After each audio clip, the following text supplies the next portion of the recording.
Good morning and welcome to the Jarek Show, minus the J today. Apparently, it's just the Eric Show today. I'm not sure where our co host is, but last I heard, he was trying to navigate the streets of London while returning from the airport. We may have lost him for good, folks. I'm not really sure. Let's see if he can eventually show up. Otherwise, we got this. Welcome to The Jarek Show, featuring your hosts Javad Malik and Eric Krohn. Timely topics, poorly presented. All right, so we are back, and this week we have some interesting stories with or without my co-host. So, as you all know, both of us do a lot of presentations. We've been out and about doing that. That kind of stuff is picking up again. However, we're still doing a lot of remote stuff, and it is October. We're winding up October, which is National Cybersecurity Awareness Month. Now, this is the month that we try to remind people of the issues and stuff that's going on out there and get them more aware of cybersecurity. Unfortunately, there's still a lot of work to be done. So, having said that, it's been a pretty wild month. And as I mentioned, Javad is probably tied up somewhere in London traffic, which is not known for being the best in the world. So we will go ahead and continue on with the stories today, doing it solo, which is tricky because I have no idea what I'm doing in this platform. But let's try this now. Okay, good. We got the first story here.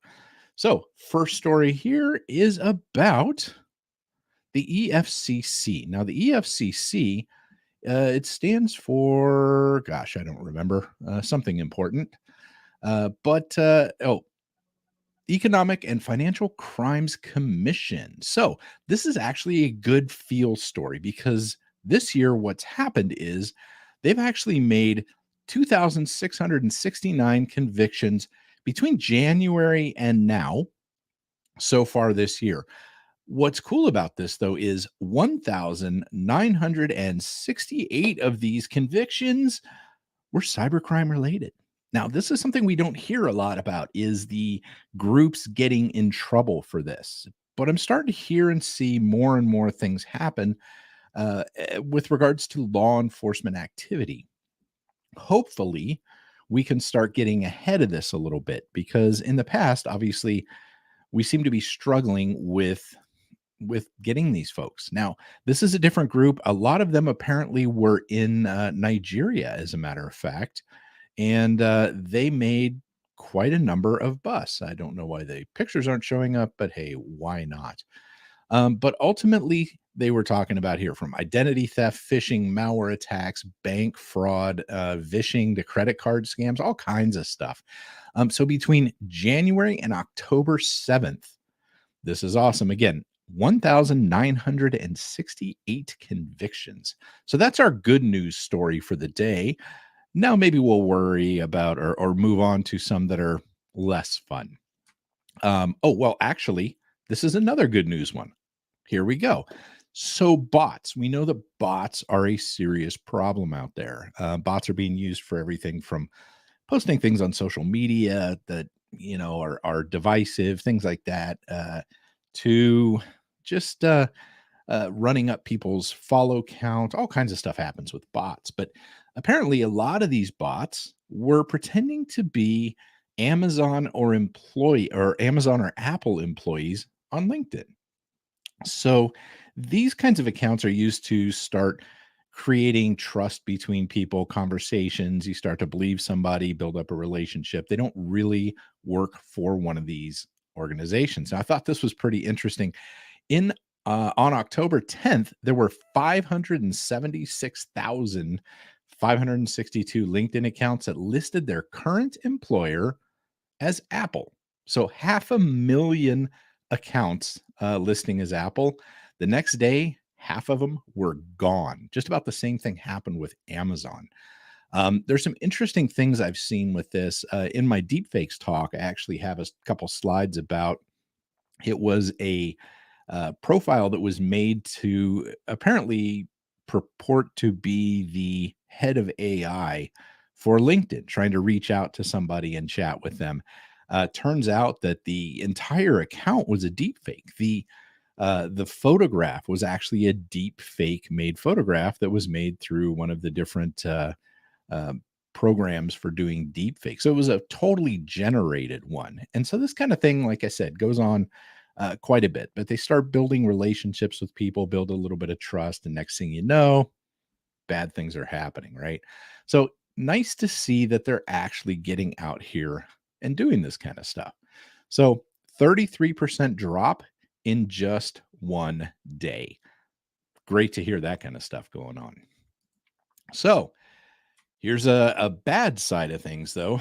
Researchers discovered thousands of GitHub repositories that offer fake POC exploits. Okay.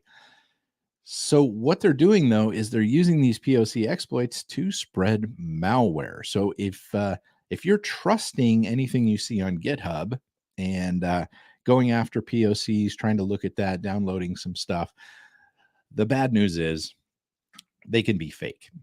They can be malware themselves. So keep in mind that. Be cautious with what you're doing there. Unfortunately, there's not a whole lot of ways to confirm what is what all there. Some proof of concepts are fake. They do not actually offer POC functionality or even malicious. They attempt to exfiltrate data from the system they're being run on or try to install malware on the system. Now, we see a lot of different ways that these people are trying to get folks to download malware. They're very crafty. They're very sneaky about what they're doing, and they're trying different things. This is just an example of another way that they're trying to get people to get fooled into downloading this. So different kinds of tips, tricks. And speaking of significant downloads happening, let's see if I got the right one queued up here. Yes. Google banned 16 popular Android apps. Now, here's the thing. A bunch of these are from the Google Play Store. McAfee found that a lot of these end up carrying viruses. So there's malware embedded in these apps. And here's the problem. A lot of people trust that something that comes from an official app store like this is going to be okay. They trust that Apple will clear it out, that the Android Play Store is secure. And we tell them, don't use other Play Stores. And that's not an unwise choice. Sideloading APKs, using third-party app repositories, especially those that promise to give you stuff for free, never really a good idea. Unfortunately, in this case, over 20 million users downloaded these apps. And the malware that was on here isn't really that bad, ultimately, in the grand scheme of things. It basically does advertising scams. So it will use data, use batteries, stuff like that. It's basically a scam like that. So it's not stealing credentials. It's not doing any of that, but it's still pretty significant. Now, they're saying here that one of the top apps was downloaded 10 million times. And the problem here is, even though it's been removed from the app stores, it's actually not removed from the phones. So that's a problem that we have here, is we trust that they're going to take care of it, but they take these things down, yet they remain on our phones, unfortunately. So let's see, where were some of the lists of the apps here? Let's see, high-speed camera, over 10 million downloads.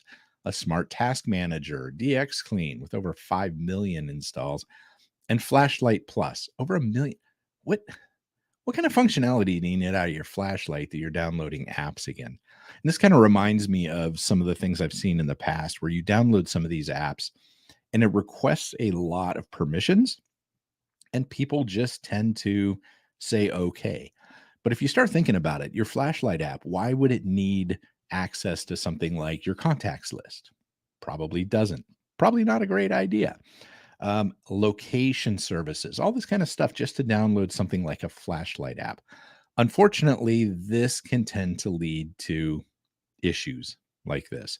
So if you have one of these apps, and of course, in the stories here, in the notes, there's going to be a link to this story. If you have one of these apps, download or delete it off your phones. Again, unfortunately, it will not automatically delete. You're going to have to do this yourself. So let's see. The next story, also not great news. This is called C tickets. And I haven't used them at all. But C tickets had a 2.5 year long credit card theft breach. Okay. So what happened here is somebody got basically a skimmer program on their website. So as you were making purchases, it was actually grabbing those credit card numbers, that credit card information, and then sending it off to these bad actors. Now, the thing about this one is it lasted 2.5 years in their code. I mean, this is an e-commerce platform. For things to go that long to me is a bit of a challenge, right? So 2.5 years. Now, here's the other thing that gets me is they discovered the breach in April of 2021 when they started an investigation. But if we look down after the video, it wasn't until January 8th that they actually removed it. So this malicious code stealing credit cards was on their website from April of 2021 until January of 2022.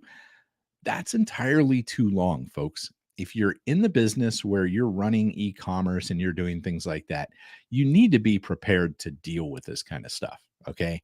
And unfortunately, unlike a normal breach where somebody gets in and gets into maybe a database or something that exfiltrates data, because this is a skimmer and was basically grabbing the data as you entered it, things that are not normally stored could have been stolen. So names, address, zip code, and the CVV number off the back, the thing that's meant to keep things more secure, very likely went away with this kind of stuff because of the way that these skimmers act and the way that they work. So unfortunately, if you've used this organization C tickets, keep an eye on things there. Again, now this may have been going on for a couple of years, but it kept going on until fairly recently. If you're in an organization that does this type of work with e-commerce, have your code scanned a lot more. um, I don't know how they initially tripped over this and found it, but again, that's entirely too long for something to be in the code of somebody that does e-commerce for a living. So then last but not least, this is another very interesting story here. A Ukrainian man running a malware service amassed 50 million unique credentials. That's a lot of unique credentials. And credentials are incredibly valuable for attackers. They use something called credential stuffing, which is where they take these unique credentials, oftentimes that they've gotten from other breaches and stuff like that. And what they do is then they use that username and password and try to log into other things. We talked about the North Face breach a few weeks ago. That was 195,000 accounts were taken over through credential stuffing. That's where these credentials become very useful for bad actors. They know that people reuse passwords. So by collecting 50 million of them, not only do you have access to those accounts which they were actually logging into, but in a lot of cases, you actually have access to another account or group of accounts as well, just because this is what people do. And this is why I'm so big on password vaults and things like that. To me, that's a very, very important thing to have is a password vault. They're cheap, they're free. They allow you to generate multiple unique passwords, manage them in one spot. You know, and I tell people under threat of death, I probably can't tell you 70% of my passwords. I've probably never seen them. It's been generated by this and simply kept for me, stored securely. So there are some issues with password managers, especially, believe it or not, I don't worry about my passwords being stolen from them. The biggest problem is if you forget or lose your master password, the one that lets you into the vault, there's nothing that these vendors can typically do to get it back because they don't have a copy of your master password. All the encryption and stuff happens on the local devices. And so if you lose that, there's nothing they can do. The flip side of that is they can't, no matter what happens in their system, or if somebody there wants to, go rogue, they can't decrypt your password vault. So that's kind of the way off for security there. But this is, this is pretty interesting. This guy was 26 in the Ukraine. He helped operate this. It's called Raccoon, an info stealer program. About $200 a month was the cost for this malware as a service. And I've talked before about all of these as a service things that we have coming out. Between ransomware as a service, we have phishing as a service, we have malware as a service like this. These are subscription services a lot of times where people can use these platforms. And a lot of folks don't realize how complex and how well done these platforms are. So these generally have a nice dashboard. They're going to tell you what's going on within whatever it is you're doing. For like phishing as a service, it's going to show you your successful emails, how many of them were bounced, how many of them were not. These are the same kinds of tools we use in legitimate marketing stuff. Only instead of instead of using them for good, they use them for evil. And with ransomware, it's kind of the same thing. It tells you when something's been installed, when it's beaconing back. And these are, in a lot of cases, things like the ransomware as a service groups are oftentimes just on a profit sharing basis, where phishing as a service and malware as a service, you're basically paying subscription costs.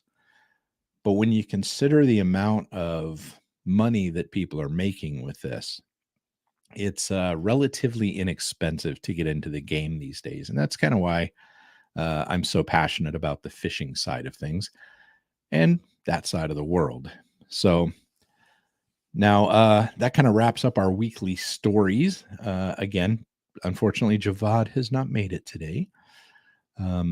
But we will be back next week. I hope he's actually coming over here. We may be doing this live from the KnowBe4 headquarters or something like that next Friday. We'll see how that works out. But until then, thanks for joining us today for the short episode, but hopefully gave you some info. And take care and thank you.